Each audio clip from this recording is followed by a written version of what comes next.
Well, I can tell you what's going on is good smells. And Chef Bertand Gilli is with Ristorante Divino down in the Vista in Columbia. And I just can't believe he left his precious 19-year-old Madeline at home with her sweet mama and came down to help us. And Chef Bertand, we're so excited that you came tonight. Yeah. And I want to learn how to make this so I can cook it too. Yeah, so we are doing tonight the Bolognese. It's with Pappardelle. That's one of the most famous dish we have at the restaurant. It's a recipe. And Bolognese means like it means ragu. Meat like a meat dish. In Italian, Bolognese, it means a ragu. So a stew, you cook it for hours very slowly. So I'm going to show you how to do it, and so let's start. Yes. So here I have. I've cooked some of the homemade Italian sausage with some of the sirloin. So what we're going to beef sirloin that you ground or you grind? You ground. It's everything is ground. So we have the Italian sausage and the sirloin. It's about 50-50, the same amount for each meat. And I'm just going to do that to drain a little bit of the fat. Okay. Thank you so much. So we're going to get any extra fat off? Yes, from the meat. Sure. I'm still going to use some of the olive oil to be able to sear, to cook the veg. So it's going to be celery and onion. Yes, and you got that all chopped up nicely. Chopped up like a quarter of an inch. Yes. So I'm going to wait to have the oil. So usually I use blended oil instead of only olive oil, because I feel like the olive oil tastes a little bit bitter, and it's better to do this way. Okay. So here we have the onion. I always like to use the salt first on the onion. Oh, you do? It helps to, there is a little reaction when you use salt and onion. It helps to sweat them faster than if you don't use the salt on it. Well, there you go. Thank you. I've learned this from an old chef. Okay. I don't know if it's true, but I always did it. Yep. So you can hear the... I can hear it going. Yeah, the onion. It's sizzling. And it's sizzling, it's singing, and it smells really, really good. So we're going to use some... And I bet you grind it fresh every day, don't you? We grind it fresh. White peppercorn or black peppercorn. It depends for what kind of recipe you want to use. For example, at the restaurant we have a saltimbocca scallopini and with cauliflower mash. Oh, so you want to use the white on that pretty white cauliflower. So it keeps the nice color, and so it doesn't look like little bugs are all over. Exactly. Yes. No, South Carolina and bugs. I know. If it's not mosquitoes, it's something else. And then now you've got some interesting seasonings that I wouldn't have thought to tell us about this. I'm going to use some garlic. All right. Which you would expect. Yes, very major ingredient in the Italian cuisine, definitely. And so we're going to let really begin to smell now too, yeah. And you can smell the fragrance of the garlic. Yes, I can. And I always make sure to have nothing on the edge of the saucepan so it doesn't burn. Oh, because that little tiny minced up garlic sure could burn. It doesn't taste good with that. Yes, it tastes very, very bitter. So you're using that nice rubber spatula to clean the edge of your saucepan, okay? Like a nice spatula.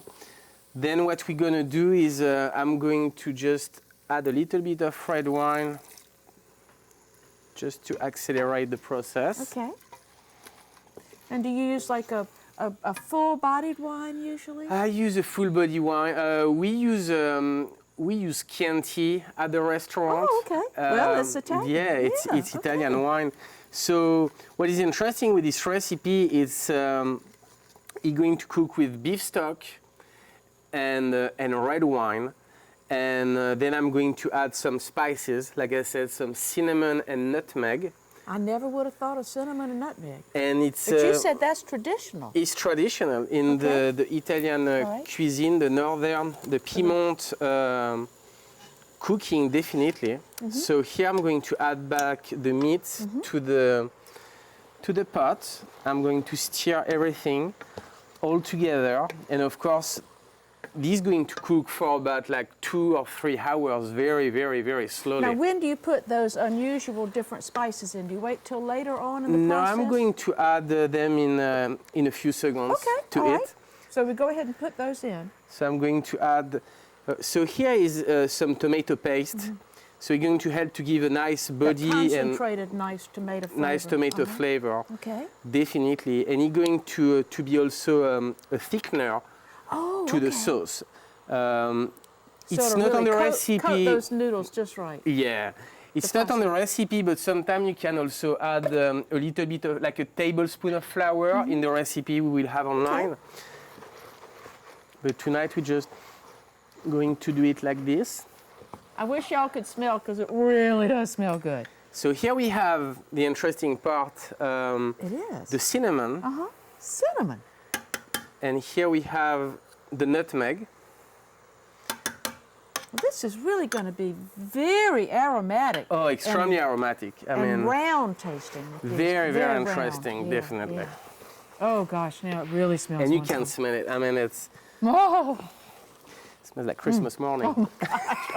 it does smell like Christmas morning. Yeah. I feel like Christmas is coming early. Yeah. That's what we always say when something happens fun when it's not supposed to be. And then I'm going to add some Italian herb. So it's a mix you can find at any Yeah, place in the store. You can make it yourself.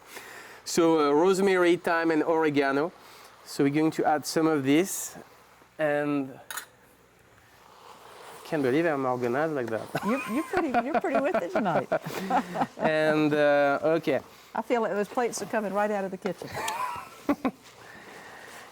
And now I'm going to add the red wine. Oh, all right.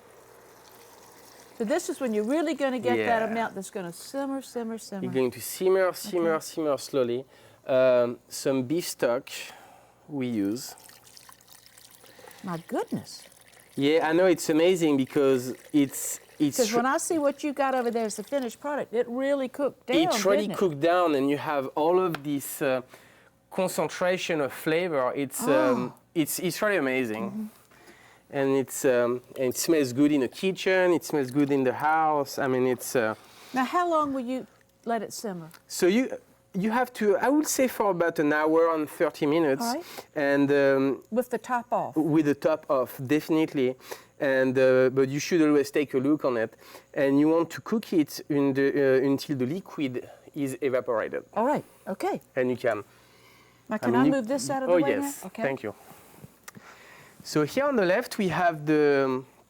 Of course, we are not going to wait for a few hours. Yeah. So here is the final. And it's amazing. So we go from this very, very, very liquid to this very rich and thick Yeah. sauce. Okay. And now a little trick, I just can tell you at home sometime if you have guests and you want to cook some pasta and you worry about how I'm going to cook the pasta and entertain with the guests. What I do sometimes is I pre-cook my pasta and I use that and I keep the water on the side and you can warm back the pasta like this. Oh, that's a wonderful idea. You're So- not standing back there for 20 minutes. No, so trying to you test can pasta, you don't yeah. miss any Yeah, fun story or anything like that. And here we have. So what we're gonna add at the end is some heavy cream, Oh, just a tiny bit alrighty. of heavy cream. And here we're going to make sure it reduces a little bit. And now you can have you start to have this nice.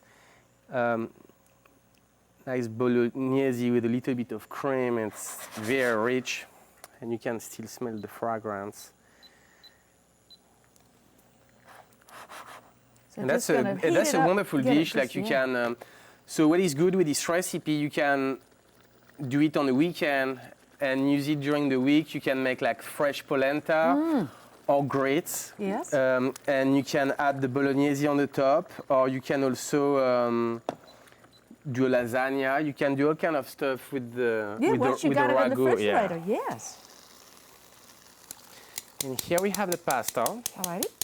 So the pasta we use at the restaurant is fresh Pappardelle. Is it? It's a larger noodle. It's So you get a nice mouthful and a good Oh, bite. yes. Yeah. You're just going to put that right in there. yes, Alrighty. and we're going to That one toast Stir it around and coat it all up. Oh, it just looks wonderful. everything like this. I'm going to keep cooking a little bit. Maybe use a little bit of I'm sorry, Oh, no, I was it's cleaning good. up too much. I apologize. No, you're good. Something I never do at I'm home. also going to chop some chives. Oh, you got a sharp knife there. Oh yes, I need it. Yep. So we have some chives.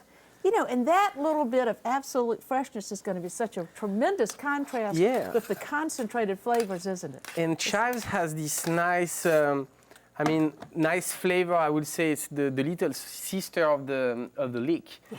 And it gives this nice, very delicate garlic And it's flavor very too. tender in your mouth, too. You Exactly. don't chomp down on it. Oh, like no, a you leek. don't. Yeah. And here we have the Bolognese. Ooh. We have some customer at the restaurant. I have a very good friend of mine who come every time, and he always order this You know, when dish. there's something so wonderful, why would you want to change? Ah, Voilà. well, I am going to Buon appetito. use this pitiful little plastic fork, which this dish deserves absolutely the finest of sterling silver.